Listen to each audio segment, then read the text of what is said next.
Hola amigos de Radio Satélite Visión y América Visión. Les saluda Antonio Castillo, escritor y divulgador de historia y temática esotérica de España. Vengo a presentarles mi franja cultural llamada La Realidad Inasible. Es un placer compartir mis conocimientos en esta andadura cultural radial. Muchas gracias por acompañarme en sintonía.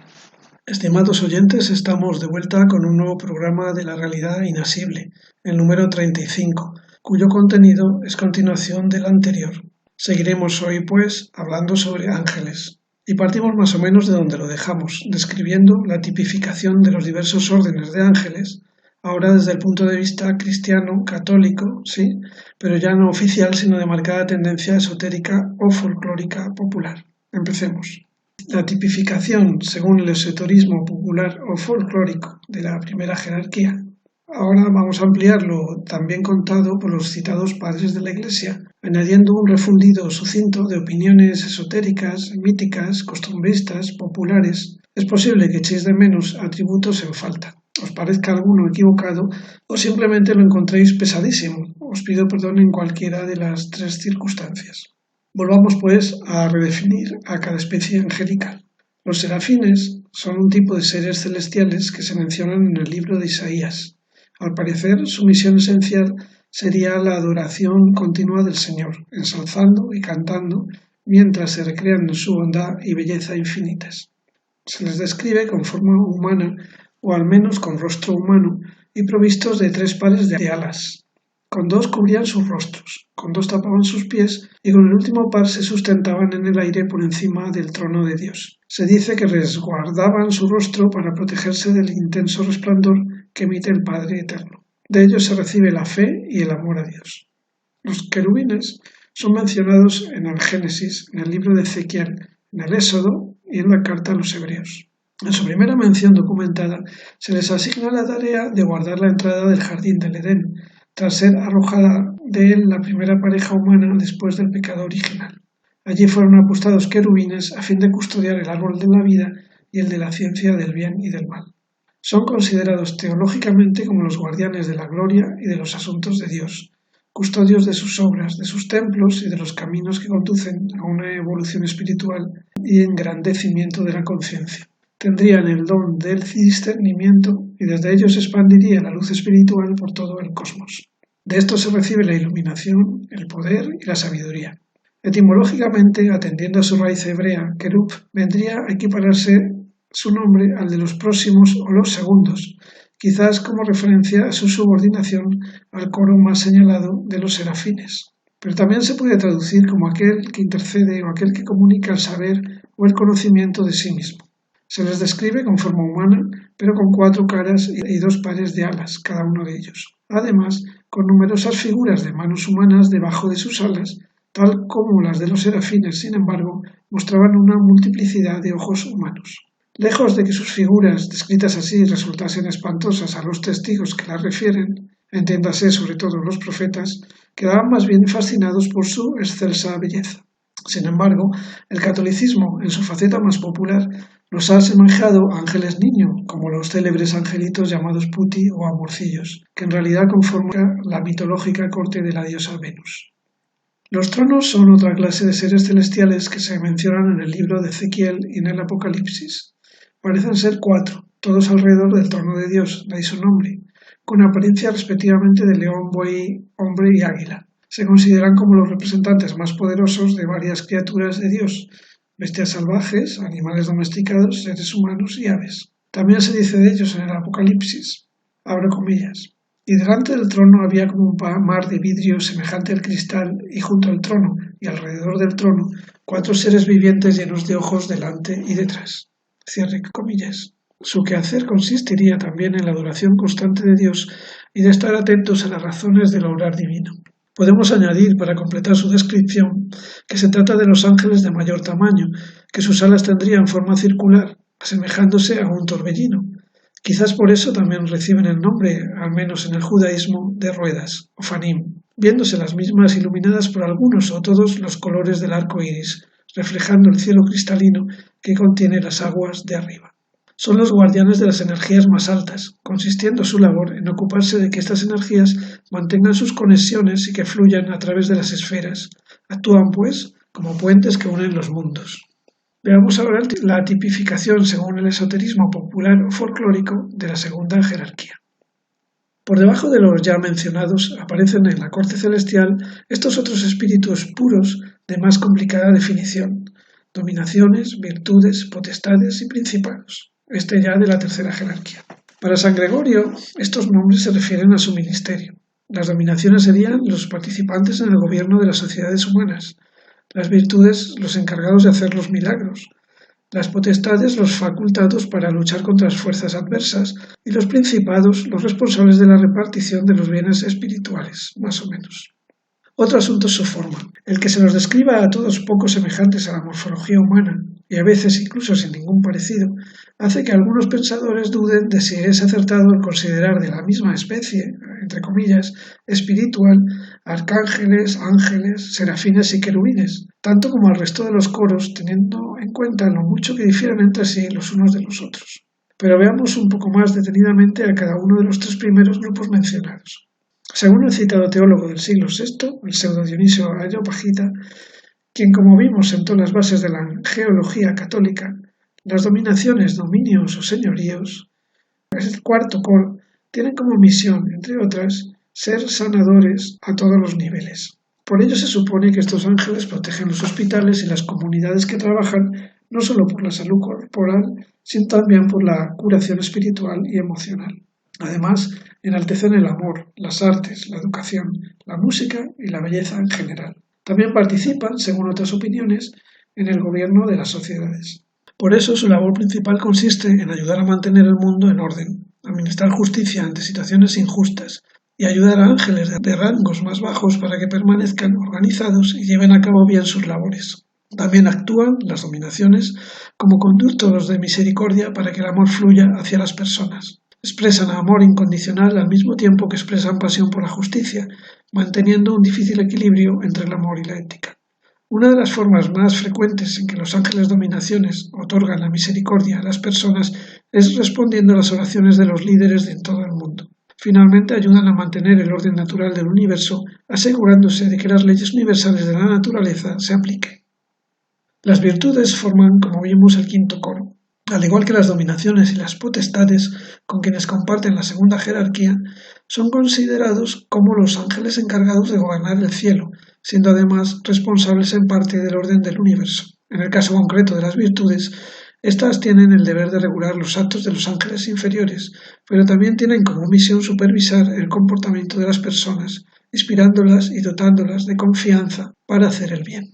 Se les ha relacionado en ocasiones, y según qué aspectos, con los servidores de la Virgen María o de la Diosa Madre si se prefiere, concluyéndose, según algunos, que los ángeles que la acompañan son en su mayoría virtudes. Por ello se les suele representar, cuando son dibujados dotados de cuerpo humano, con flores o símbolos de María. También estarían relacionados con la pasión de Cristo. Tradicionalmente se decía que fueron los ángeles que presidieron la ascensión de Jesús a los cielos. Son conocidos como los rayos de luz, por su capacidad de aportar luz a la humanidad. Suele decirse de ellos que son enviados por la divinidad para ayudar al hombre, cuando éste decide hacer un esfuerzo por ser mejor y dejar atrás las razones que le hicieron obrar mal. Por ello se les puede considerar ángeles de apoyo y supervisión, que aportan la fuerza que se necesita para seguir adelante, para continuar en el camino de la superación. El ser de estos seres celestiales se suele representar con destellos y esplendorosos colores al ser conductores de todas las frecuencias espirituales, lo que confirma la esencia y pureza que manejan. Pero muchas corrientes artísticas, sobre todo clásicas, los plasman en forma de cabezas de bebés o más bien de niños de 3 o 5 años, con alas que surgen de los costados de la cabeza, pero sin cuerpo, proporcionando a estampas aún más simples que las de los pequeños querubines o cúpidos. Se cuenta popularmente que allí donde se obra un milagro, casi siempre intervienen este tipo de ángeles enviados por Dios, que actúan en el acto en auxilio del hombre cuando se les convoca. Las potestades, sexto coro, serían esas entidades angélicas que forman, junto a dominaciones y virtudes, la segunda jerarquía. Se las encontraría en nuestro plano finito de realidad como encargadas de mantener el equilibrio cósmico proporcionado por las leyes físicas. Se les ha denominado custodias de las fronteras, en tanto que vigilan las fronteras del mundo espiritual con el mundo físico. Como guardianes de esa linde entre el mundo material y el mundo espiritual, se piensa que por lo tanto serían los encargados de conducir a las almas de los difuntos ante la presencia de Dios. Veamos ahora la tipificación, según el esoterismo popular folclórico, de la tercera jerarquía. Según la angelología cristiana difundida por el pseudo Dionisio, como ya vimos, los principados son la séptima categoría o coro de los ángeles, completando junto con arcángeles y ángeles el tercer grupo. Se dice de ellos que manifiestan el dominio de Dios sobre la naturaleza. También se les llama, quizás en razón de ello, ángeles integradores. El término principados celestes hace referencia al mando o principesco que aquellos ángeles ejercen a imitación de Dios. Desde este punto de vista, los principados serían, entre otras cosas, los guardianes o responsables de todos los grandes grupos, de las naciones, reinos, estados, países y ciudades. Además, las religiones e incluso las creaciones humanas recientes, como las corporaciones multinacionales. Sí, supervisarían aquellos eventos que afectan a las naciones, incluyendo temas relacionados con la política, el comercio o las confrontaciones bélicas. Estos príncipes celestiales presidirían sobre los pueblos y también sobre sus líderes espirituales. Asimismo, se encargarían de regir a todos los grupos y organizaciones creados para un fin positivo. Como tal, protegerían a los seres buenos, entre comillas, abro paréntesis, en el sentido de buscar la compañía de sus hermanos, cierro paréntesis, asociados a otros congéneres, a fin de que sus voluntades convergentes alcancen alguna meta de carácter ético, del acometimiento de otros seres malvados, entre comillas, que busquen un fin contrario en un afán de forzar la separatividad de los primeros y el descarrilamiento de su proyecto común. Consecuentemente, ejercerían de protectores de las religiones en general. De ese modo se encargan de la evolución espiritual de las naciones e influyen para que poco a poco se vaya estructurando la filosofía religiosa que conviene a cada grupo o ciudadanía, según el nivel evolutivo del conjunto. Debe quedar claro, pues, que los principados serían los ángeles de las naciones, y de otras agrupaciones también. Ellos no se involucran en las guerras, injusticias ni conflictos humanos, en el sentido de que no son responsables de ellos. Por el contrario, estarían siempre inspirándonos para que adelantemos en nuestro progreso espiritual, para que comprendamos que lo único importante es nuestra relación con Dios, o mejor dicho, con su creación, y con paciente actitud espera nuestra respuesta, que actuemos de acuerdo a este conocimiento. Los principados gobiernan, en el ámbito espiritual, las naciones en la tierra y vigilan los cambios que deben efectuarse a medida que sus habitantes vayan elevando su conciencia. Cuando esto sucede, ellos propician las situaciones para que los ambientes cambien. Realmente, toda nación es la suma de los estados de conciencia de sus ciudadanos. Los ángeles principados actúan usando las formas mentales de todos los habitantes para elaborar lo que se conoce como espíritu nacional, en realidad lo que conocemos como egregor, una forma mental de carácter colectivo, que viene a representar el grado de civilización y cultura del lugar. Para esto toman en consideración la psicología, la idiosincrasia, forma de pensar y de resolver conflictos e incluso la pobreza o riqueza de su lenguaje.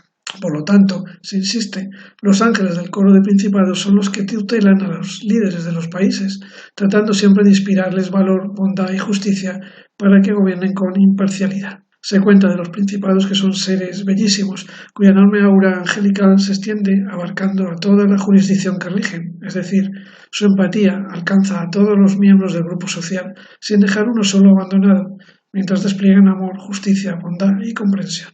Un ángel principado se representa a veces como un ser alado de belleza singular, parado sobre el globo terráqueo y con el centro de poder en la diestra. Su habitual túnica azul señala, para algunos, su labor bajo la dirección de Nuestra Santísima Virgen María y también el que milita con las huestes del Arcángel San Miguel. Su tamaño sería relativamente grande, aunque no tanto como los ángeles tronos. Además, serían los grandes ángeles que rigen los reinos elementales y los contienen dentro del orden divino.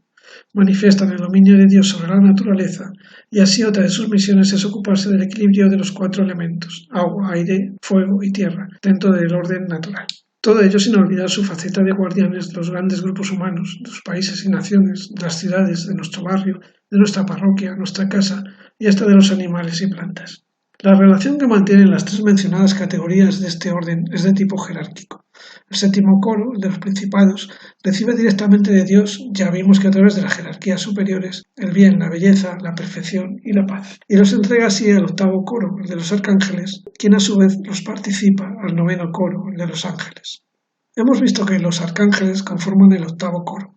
segundo de la tercera jerarquía, pero quiero aclarar aquí que esta es la visión, digamos, oficial de la Iglesia Católica y general del mundo cristiano, pero de forma particular la posición más oficial de nuestra Iglesia y también de otras es la de que los arcángeles serían meros mensajeros de los designios divinos, espíritus muy señalados que reciben una comisión específica de gran importancia para la humanidad, pero puntual en el tiempo.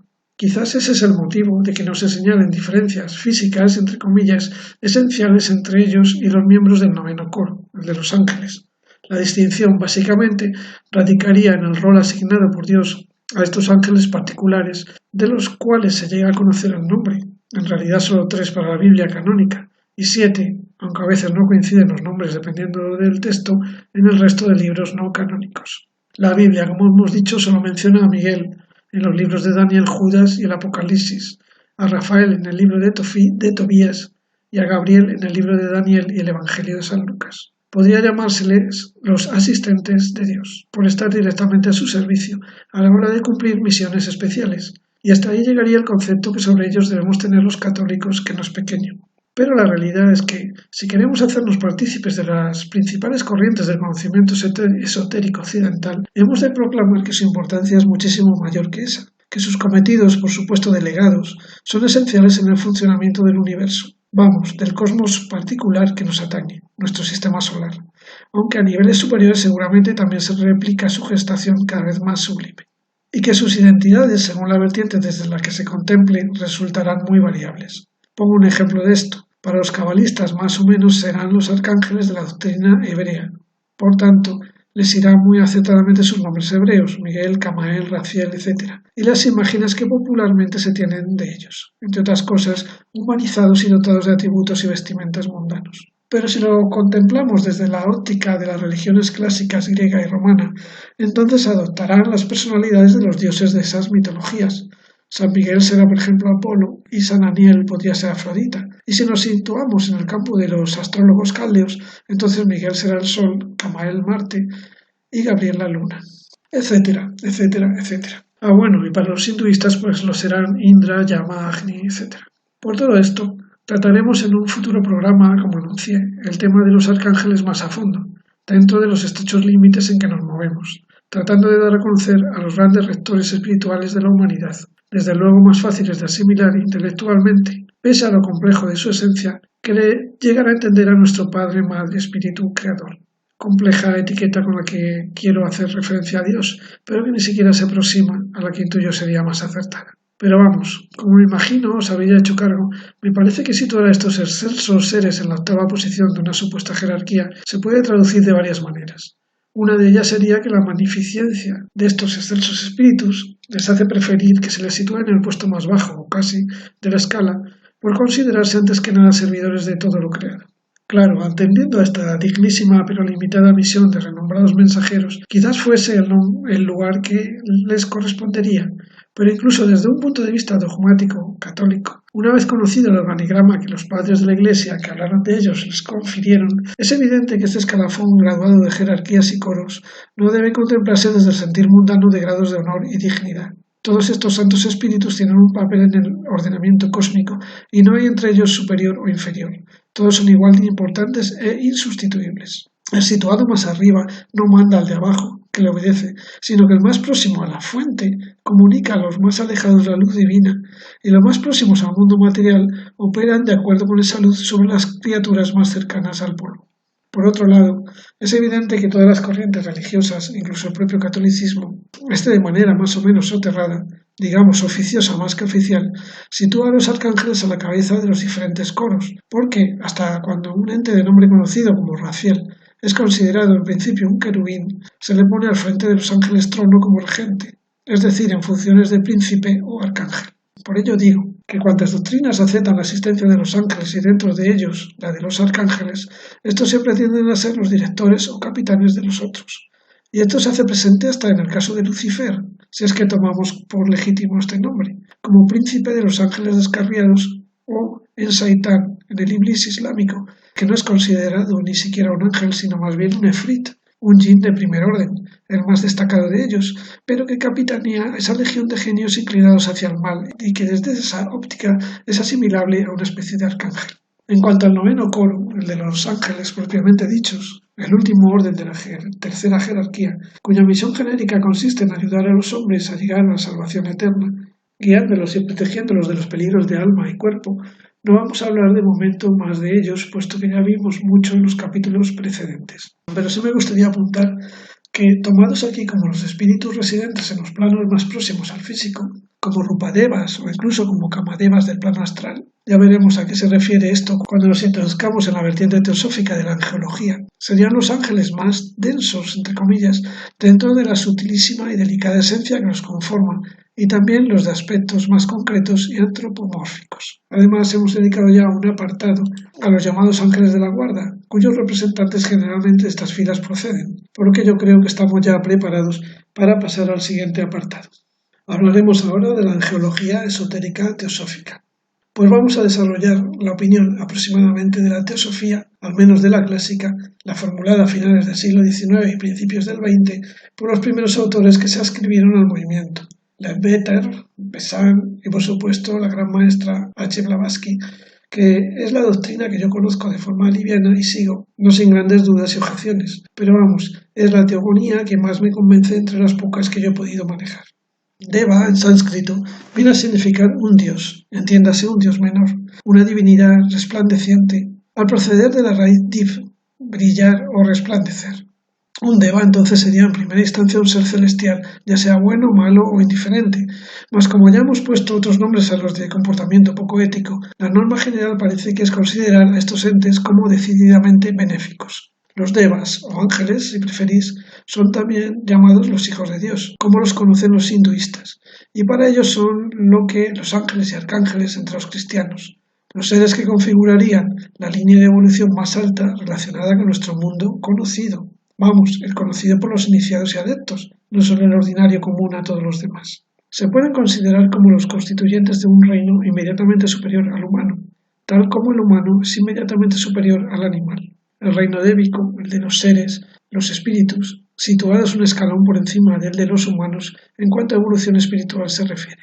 Realmente es la meta a la que aspira la humanidad cuando, debido a la presión evolutiva, trascienda la calidad del hombre. No tengo que decir y mujer, ¿verdad? La identidad sexual es el mero detalle accidental, o mejor, incidental e instrumental que va variando de vida en vida, o casi, más bien tras ciclos de experiencias, y solo tiene una importancia insignificante en el orden metafísico, si nos referimos sobre todo a escala microcósmica, porque a nivel macrocósmico la polaridad sí tiene un enorme alcance, pero es otro asunto. Tras el mencionado logro se obtiene el crédito necesario para convertirse el ser humano, entre otras posibilidades, en un ser angélico, en un deva o dios menor si preferís. Bien es cierto que, según parece, al trascender la identidad humana después de evos de evolución e incontables reencarnaciones y tránsitos, se abren para nosotros, como decimos, diversos caminos, pero ello no viene al caso en este estudio. Aquí nos centraremos en ese ingreso como miembro del cuerpo débico, con carácter definitivo, si realmente se ha trascendido del todo y absolutamente la calidad humana, o provisional, si solo estamos gozando de esa situación en el Devachan durante el periodo vacacional, entre comillas, tras una de nuestras últimas reencarnaciones, cercano ya al proceso de nuestra divinización, entre comillas. Este camino, el débico, es además seguramente el más transitado por los exhumanos. También sabemos que nuestros hermanos de evolución paralela a la humana, la de los espíritus de la naturaleza, aspiran del mismo modo a este ingreso en las huestes angélicas que tendrá lugar al final de su vida evolutiva como elementales. Llegado ese momento, coincidiremos con ellos en ese estamento, al que habremos llegado ambos por vías distintas, pero igual de honrosas. Estos devas, los genuinamente considerados como tales, habitarían los tres mundos, o tres planos superiores al nuestro, pero no específicamente nuestro mundo físico, como sin embargo, si lo hacen, ya lo estudiamos, ciertos espíritus de la naturaleza y elementales constituidos en parte por materia etérica. Bueno, esto quizás no es del todo cierto. Según otros avanzados maestros, también habría devas etéricos, afirman ellos. Y el príncipe o director de estos genios celestes o divinidades inferiores sería Indra, rey del firmamento o cielo, ya un dios con mayúsculas en toda regla. Para nuestra cultura monoteísta, Indra sería en realidad un gran arcángel y podría equipararse quizás a San Miguel o tal vez a otro. Las tres categorías inferiores de devas, puesto que dentro de su reino particular la teosofía contempla una escala que en algo recuerda a la de los coros del cristianismo, serían, primero, la de los devas astrales, la más baja, presentes en el llamado plano astral, es decir, dotados de un cuerpo material de la sustancia propia de este mundo, denominados los Kamadevas. Luego la de los devas mentales inferiores, habitantes del plano mental inferior, o sea, el genuinamente mental, llamados Rupadevas, que están dotados de un cuerpo sustancial y concreto. Y por último, los devas mentales superiores, es decir, los habitualmente residentes en el plano mental superior o plano causal, allí donde también moran nuestros superegos o yoes superiores, y que reciben el nombre de Arupadevas, es decir, espíritus sin forma, aunque sean sustantivos. Quisiera precisar que, según mi modesta opinión, sí que ostentan una forma definida, aunque ésta sea mudable a voluntad como pasa en las otras categorías inferiores de devas. Pero resulta que esas formas a nuestra capacidad sensorial y grafodescriptiva les resultan abstractas. Es decir, claro que sus figuras no son fácilmente asimilables como volúmenes conocidos de nuestro plano físico al que estamos tan habituados, mas ello no quiere decir que una vez que esas formas son interpretadas, aunque sea de forma casi intuitiva, mediante una abstracción de nuestro limitado intelecto, no resulten fascinantes, admirables y hermosísimas, más que ninguna otra cosa, por bella que sea, que hayamos percibido nunca antes, en este nuestro mundo físico o en sus aledaños. La relación de los habitantes de mundos o planos superiores al nuestro es, según los dictados de la teosofía, vasta y compleja. Por ejemplo, para empezar, eso afecta también al concepto de los devas, donde no solo aparecen categorías, especie de coros, según su lugar de normal residencia, el piso, entre comillas, o estrato del que sea natural, es decir, lo que se traduce en una división, digamos, horizontal, de la que ya hemos hablado someramente, sino que también podríamos hablar de una división vertical, no ya únicamente referente al rayo, esas 7 y hasta 8 corrientes de vida de las que genéticamente, entre comillas, depende cada conciencia, al que pertenece, al que sirve, dejemos eso aparte en el presente manual, sino la tipología de su origen y, por lo tanto, según parece, de su cometido en el funcionamiento de nuestro cosmos. Desde este punto de vista, y siempre según mi opinión, que por supuesto no trata de sentar cátedra, los ángeles, los devas, podrían dividirse de entrada en dos grandes grupos. Uno, el compuesto por seres procedentes de humanos trascendidos y espíritus de la naturaleza, recordar sílfides, hadas y todo eso, igualmente ascendidos, etc., pero todos originados en el presente Manvantara, abro paréntesis, en la creación o manifestación, digamos, actual, no exactamente, cierro paréntesis, a los que seguiremos denominando devas a secas, y otro cuyos miembros también son devas, en el sentido de espíritus puros, al que denominaremos pitris, procedentes de humanidades correspondientes a anteriores manvantaras, o simplemente a otras manifestaciones, a otros universos. Se podría contemplarlos como devas muy antiguos, procedentes de tiempos remotos, tanto que ni siquiera pertenecen a la actual manifestación, o quizás de otros universos ajenos al nuestro, pero no necesariamente más evolucionados que nuestros propios devas por lo general, sí por término medio, pero no en todos los casos. Esto lo cuento únicamente porque así lo expresan algunos de nuestros sabios autores.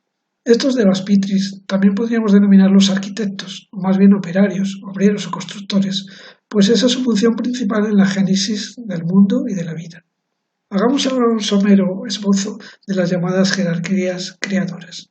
A partir de aquí, para que discernamos mejor el asunto, no cabe más remedio que hablar ligeramente de un tema tan complejo como el de las 12 jerarquías creadoras, llamadas así porque sus componentes, por decreto divino, delegación divina o etc., como prefiráis, están ocupados en la construcción de nuestro universo, visible e invisible, guiando a sus hermanos menores en el sendero de la evolución y dirigiendo el desenvolvimiento de las fuerzas espirituales en el seno del universo material, previamente conformado por ellas. Quede claro que la aludida construcción cósmica no debe considerarse únicamente puntual, la ocurrida en el instante anterior a los orígenes del tiempo, en el momento fuera del tiempo, puesto que aún no existía de la que se puede denominar gran explosión, Big Bang, sino al proceso de incesante creación, de constante emanación, denominado Nitya Sarga, opuesto al Nitya Pralaya, o estado de perpetua y continua disolución o desintegración, que podría servir de fundamento en la teoría científica del universo estacionario, teoría que para mí sería tan válida como la de la explosión inicial. Ambas son compatibles y complementarias según mi sentir. Vamos a ver esto de las jerarquías muy por encima. Primero, porque no es el tema del presente artículo, y segundo, me vais a perdonar, porque con franqueza algunos puntos no alcanzo a comprenderlos del todo. Es más, no solo me pasa a mí, sino a grandes maestros de la humanidad que subieron muy pero que muy alto, créanme, y no consiguieron abarcar cosas inabarcables y lejanísimas. Sin embargo, han aceptado explicarnos que en el estado presente de la evolución, o sea, ahora, 5 de estas jerarquías han transpuesto ya el campo visual de los mayores y más desarrollados maestros de nuestro mundo. 4 han pasado más allá de la liberación y una está en los umbrales de este último estado. Se refiere probablemente esta liberación a haber cruzado el sagrado abismo. Así es que en estos momentos, en nuestra evolución, solo toman parte 7 de esas 12 jerarquías que afectan, por decirlo así, a nuestra partícula o chispa divina, la porción de Isvara, del Señor del Universo, de Dios Padre, o la fuente del todo, es decir, nuestro Jivatman, el espíritu individual del hombre. El ser viviente cuya superior naturaleza espiritual forma además parte integrante de una de dichas jerarquías. Revisemos, pues, esas 7 jerarquías conocidas muy brevemente, apenas enumerarlas y punto. Abro comillas, la primera jerarquía está constituida por los hálitos ígneos amorfos, señores del fuego, llamas divinas, fuegos divinos, leones de fuego, leones de vida, nombres todos ellos que expresan atributos ígneos, pues dichos seres son la vida y el corazón del universo, el Atma, la voluntad cósmica, y a través de ellos pasa el rayo de Paramatma, que despierta el Atma en la mónada del hombre. Abro paréntesis, por supuesto estoy transcribiendo ahora a H. P. Blavatsky y más concretamente a su discípula Annie Besant, del libro Genealogía del Hombre. Queda indicado en el texto por la letra cursiva que uso, pero veis que en el audio no tengo más remedio que declarar la apertura y cierre de comillas, pues no estoy muy seguro de que se note un intento por mi parte de cambio de registro. Abro comillas, la segunda jerarquía está formada por los seres de doble naturaleza, las dúplices unidades de fuego y éter, el discernimiento manifestado, la sabiduría del sistema, el buddhi cósmico que despierta el buddhi en la mónada humana, las llamadas diadas. La tercera jerarquía, la del Mahat humanas cósmico, son las triadas, fuego, éter y agua, la actividad cósmica, que también dejará parte de su esencia en la mónada del hombre, a medida que éste vaya descendiendo. Cierro paréntesis. Las 3 primeras citadas serían las jerarquías creadoras arúpicas, es decir, sin forma, que moran en el seno de una sustancia todavía demasiado sutil para tomar forma limitada en la materia en que se entremezclan y compenetran todas las formas. Vuelvo a abrir comillas. La cuarta jerarquía es la de nuestra propia, la jerarquía de las mónadas humanas, que no han dejado todavía el seno del Supremo Padre, en donde verdaderamente permanecemos inseparables de él, aunque en el laberinto de materia nos parezca que estemos separados y seamos distintos. Esta jerarquía se llama también la de los jivas imperecederos. La quinta jerarquía es la de Makara, que tiene por símbolo el pentágono. En ella, el doble aspecto espiritual y el doble aspecto físico de la naturaleza, el positivo y el negativo, aparecen en recíproca lucha. Son los turbulentos, los rebeldes de las mitologías, los nacidos del cuerpo de tinieblas que por su evolución pertenecen a este universo. Son seres de gran poder y sabiduría espirituales, pero que ocultan, que guardan en su interior el germen, la esencia del ahamkara, el egotista y mayábico, ilusorio, principio del yo, de la separatividad. Esta facultad autoactiva que es necesaria para la evolución humana. Son producto de la primera cadena planetaria. Y cierro comillas. Estimo modestamente, quizás me equivoque, que se está refiriendo el párrafo a los llamados asuras, en cualquiera de sus 2 acepciones principales, o quizás a los denominados por la cábala Klipot, esos demonios, entre comillas, de los que hablaremos en otro programa, un concepto en algún sentido semejante al anterior, por supuesto parte fundamental e inevitable e imprescindible de la creación.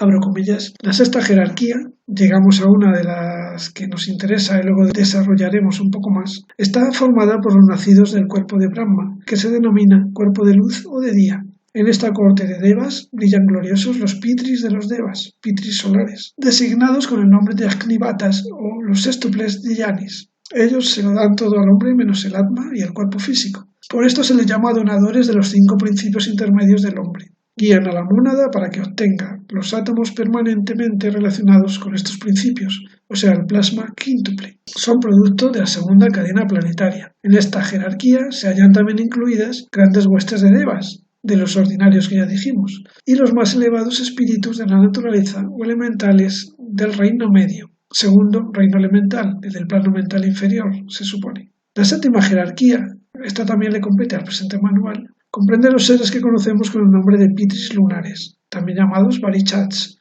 nacidos del cuerpo de Brahma, llamado crepúsculo o sanya.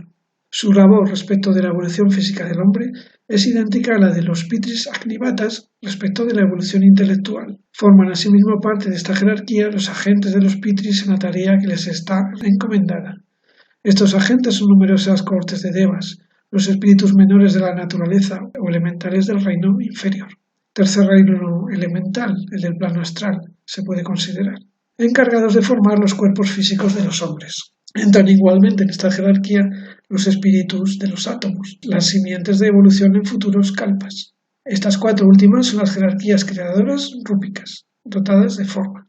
Hablemos ahora de los Pitris. Pues veamos un poco más detenidamente a estos Agnivatas. Según se dice, los Pitris creadores de la primera raza etérea de hombres, nuestros antecesores solares, y después a los Varichas, Pitris o antecesores lunares, que les complementan. Los Agnivatas serían los Kumaras, conocidos también con el nombre de señores de la llama, hijos del fuego, Yeyanis del fuego, Pitris de los Devas, triángulos, corazón del cuerpo, etc. Los hemos visto conformando la sexta jerarquía de seres constructores del universo, en concreto de nuestro cosmos o sistema solar particular, por cierto mucho mayor y complejo del concepto que últimamente nos hemos hecho de él los seres humanos, empequeñecido ante la infinitud del gran universo que le contiene y que vamos descubriendo poco a poco, pero en realidad tan vasto e intrincado como no nos podemos hacer una idea. Los Agnivatas figurarían a la cabeza de la evolución de la segunda cadena planetaria. Procederían de ese cuerpo de luz de Brahma. En la actualidad, lo mismo que las otras jerarquías creadoras, contribuyen a la evolución de las razas humanas, dotándolas de los principios intermedios que constituyen sus cuerpos, es decir, los principios mentales por cuyo medio lo físico se pone en contacto con lo espiritual. Dentro de estos Pitris solares, siguiendo las enseñanzas, por ejemplo, de otro gran maestro, Vicente Beltrán Anglada, en realidad podríamos distinguir tres clases según su actividad se centra en el plano mental, el plano astral o el plano físico, dentro de sus subplanos más etéricos, entiendo. Estos últimos reciben el nombre de Agnichaitas, las huestes de la voz, entidades sumamente sutiles encargadas de dirigir las actividades débicas realizadas en nuestro mundo físico por obra sin duda de sus auxiliares elementales. Ellos utilizarían el fuego de Kundalini, la energía planetaria según se mire, para crear y energizar los organismos apropiados a cada especie y raza en trance de evolución en la esfera física, mientras que en el plano astral operarían los llamados Agnisuyas y en el mental los llamados propiamente Agnivatas o Agnisvatas.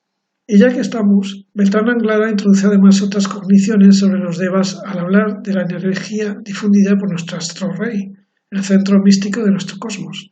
Nos describen a los devas dorados de tres clases diferentes, ígneos, amarillos y blancos, que operan como agentes transmisores y distribuidores de las corrientes de vida del Sol, entiéndase prana, en los diversos planos de la manifestación, y también de otros devas, los devas violáceos, conductores de la propia energía planetaria, es decir, el prana solar sobrante del total que llegó hasta la Tierra, modificado por el propio logos planetario, y los devas gris azulados, los impulsores del movimiento, encargados de unificar las energías solares y planetarias.